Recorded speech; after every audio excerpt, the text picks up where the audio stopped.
Victor Miller. And Eric Anderson. And how appropriate that it's on Friday the 13th, and it's a full moon. Pretty cool. So is that. Alright, so kicking this off, does anyone have any opening questions? Where's Corey Feldman? Where is Corey Feldman? Everyone off and on. Alright, guys. So, Friday the 13th. We're not asking that question.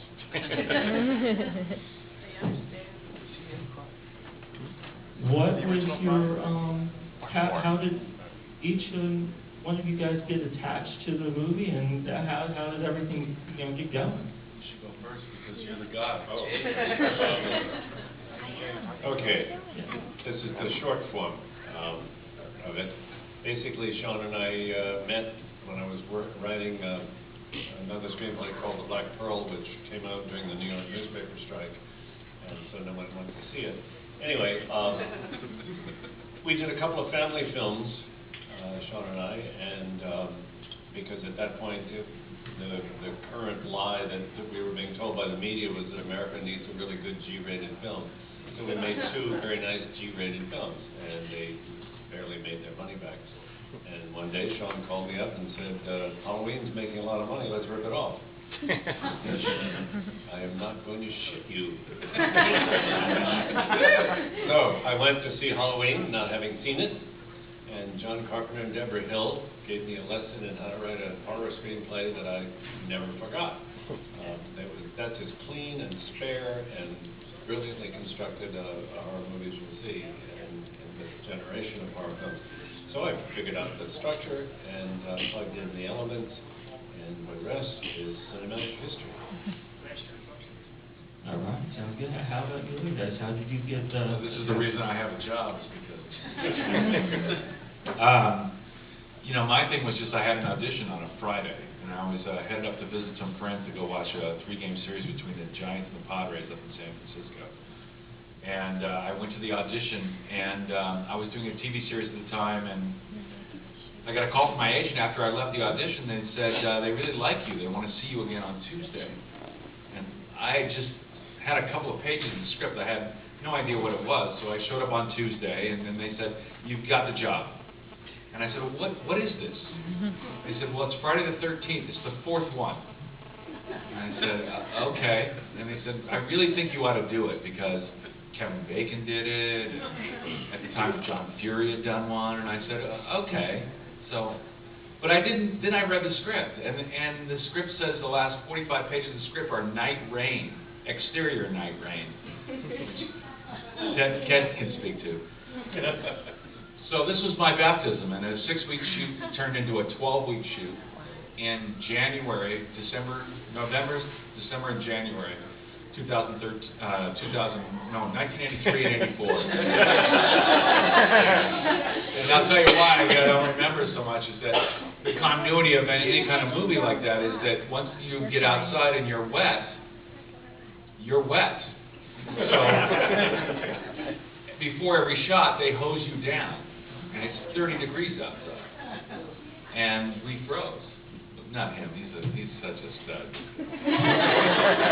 And I will just tell one Ted White story, is that Ted took almost all the money that I made on this movie in a card game from me.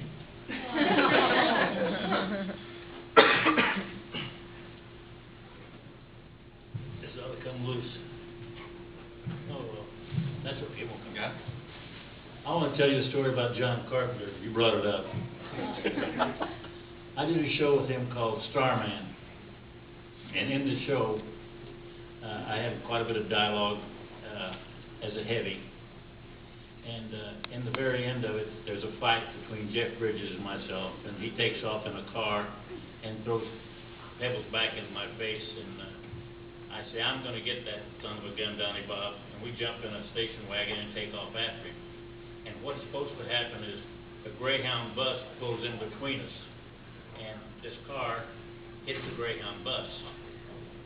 So we're in the car, and there's 3 other guys with me. And the producer walks up to the window of the car on my side and says, "Ted, this Greyhound bus is leased. You're not to touch it." And I said, "Well, fine, I won't hit it there." And he said, "No, but listen, I don't mean tap it. I mean you're not to touch it. Stay away from it completely." And I said, "Okay, fine." So he went back to his chair, and they were rigging things up, and John Carpenter walked up to the car and he said, "What did the producer tell you?" He said, "Not to hit the bus." He said, "Listen, I'm directing this. You stuffed that car into that bus." And I said, "John, you're going to get me in trouble." He said, "I'm directing it. You're not going to get in any trouble." I said, "Can you give us 10 minutes? And he said, "What for?" And I said, "I want to go back and get a 5-point hookup on myself and these other guys. If we're going to hit that bus, we got to have something besides seatbelts." He said, "Go ahead, take the car and go." So we came back, and a great stunt guy that I started in the business by the name of Terry Leonard was the second unit director, and he was on the set. So when we came back, he said, "Ted, where'd you go?" And I said, "I went to get 5-point hookups." He said, "For what?" He said, "You're not going to hit the bus, you're just going to stop." He said, "You don't need all that stuff." I said, "Well, Terry," and before I could go any further, the first assistant said, "We're ready to go." So we went back and sat down, and they rolled it. And I said, "Guys, hang on." I was going 20 miles an hour, and I hit the bus right in the side. Well, the hood flew up on the car, and the smoke's coming out of it. And here come the producer, and he reached through the window, had me by the neck. And I don't want to repeat the words he was saying, but it was some terrible language.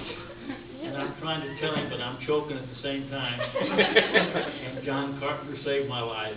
And he came up and pulled him off. He said, "No, I told him to hit the bus." And he said, "No, you're just taking up on me." He said, "No, I'm not. I told him to hit the bus." So that's John Carpenter for you. All right, how about anyone from the audience? I know we got some questions out there. Anyone? I see Jason Gordon is back there. Jason, you have a question? Any questions?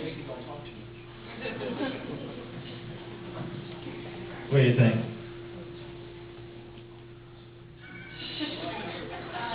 All right. All right, so maybe Jason don't have any questions. Got one? Yeah.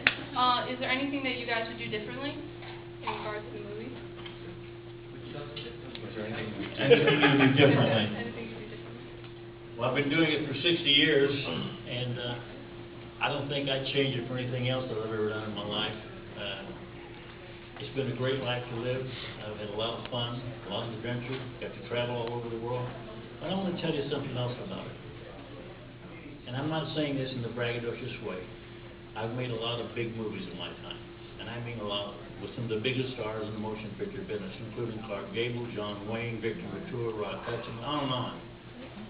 But right here, in this room, this crowd, believe this or not, this is a God's honest truth.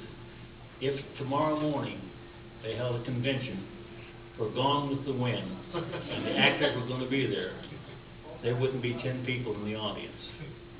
Just goes to show you what Friday the 13th has done over the years. And look around you, there's got to be 75, 80 people in here. And I'm proud to be a part of it. I am really proud to be here in front of you right now, being able to talk to you. Because each and every one of you have come by my desk at one time or another, and it makes me feel very good to know that I'm a part of it.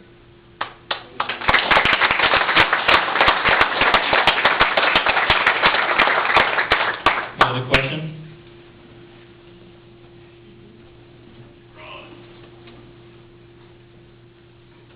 You know, for me, it was just my second film, really, but the first one that ever got released. And so, would I have done anything different? I didn't even know what I was doing. And I took a lot of cues from Ted. That was the thing, is I would watch him all the time and see how he handled himself and where he was standing, what was going on. He has his eyes out all the time because every stunt that was done on the picture, Ted he looked over everything that was going on there. And so I took a lot of cues from him during that period of time. And I felt bad for him when he was being attacked by Corey. I think we got a question back there. Funny story. Victor, following up with what Ted had said, how was it to see this character that you created? Did you ever anticipate that it was going to turn into this cult, this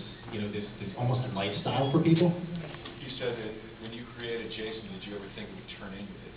I was for Victor. Or Victor. Victor, sorry. Yeah, no, I figured. No, I don't. You did. No, in as much as I had worked with Sean on 2 pictures before that, which basically made almost no money at all, I certainly didn't expect this to be an A+. Plus, you know, as I say, I used Halloween as a model, and I figured that certainly something that was based on another movie would not do as well as the movie that it was based on. And so I had no particular inkling that any of this would happen. And of course, as I've mentioned in more than one interview, Jason was literally, figuratively, and in every other way dead at the beginning of my movie. That's the whole point. That was the motivation for Mrs. Voorhees. And so, and I had nothing to do with any of the sequels, so it came as a huge surprise to me that Jason was alive again and living under a lily pad somewhere in Crystal Lake, and because it sort of undid the motivation that Mrs. Voorhees had for doing all the killing that she did. I mean, she killed literally dozens of people over her short career in order to pay them back for the death of her son, who could have come out from under the lily pad and said, "Mom, stop, I'm all right." But anyway, this is not the world I live in, and so it's fine. You know, I'm happy as a bug. I love seeing the fans, and I love coming to the conventions, and I would not have it any other way. It does bugger my mind a bit when I think about it. Jason somehow having lived under the lily pad. So, and then the remake. The alleged remake was really strange, but that's another question. Any questions out there? Raise your hand if anyone has a question. Here we go. What was it like working with Crispin Glover? Crispin Glover, how was it like working with him?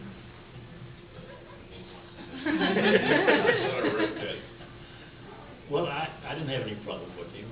You know, I got along fine with him. I only had a problem with one person on the set. That was Corey Feldman. Could you elaborate? That's not really true. I wish Corey was here, the little rat.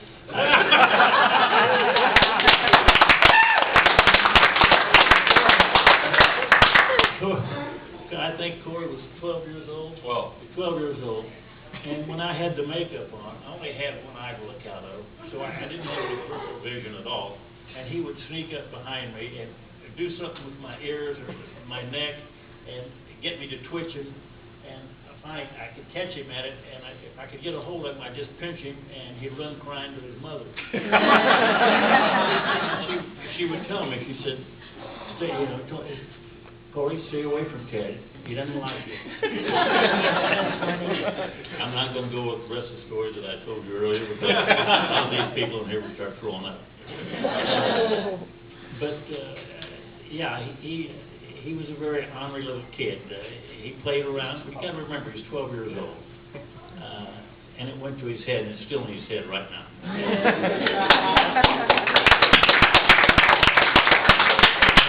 Now, as far as Crispin goes, I actually was really fascinated by the guy because he's an odd dude.